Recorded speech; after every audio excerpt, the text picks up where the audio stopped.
Stóriðjan greiðir fjórðungi hærra verð fyrir raforkuna en heimilin. Raforkuverð til almennings hefur lækkað 25% á 15 árum.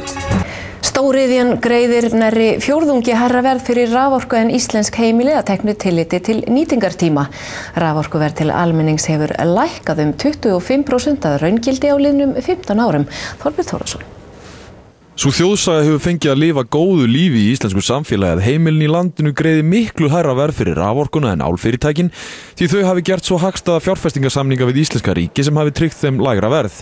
Það að hluta til rétt en heimilin greiða hærra verð fyrir hverja kílóvattstund en álfyrirtækin en að teknu tilliti til nýtingartíma greiðir stóriðjan nærri fjórðungi hærra verð eins og sést hér á myndinni. Súlurnar vinstra megin sýna verð án þess að tekið sér tillit til nýtingartíma en að teknu tilliti til nýtingartíma stóriðjan að greiða tæplega $20 fyrir megavattið en heimilin rúmlega 15. Orkunótkun stóriðjunar jöfn allan sólarhringinn á meðan að heimilin eru sveiflukennd eins og eðlilegt En hvernig má útskýra þetta, þar sem fyrirtækin greiða lægra verð fyrir hverja kílóvattstund? Nýtingin, hver kílóvattstund ódýrari, það alveg rétt, en orkukaupin eru miklu mun meiri.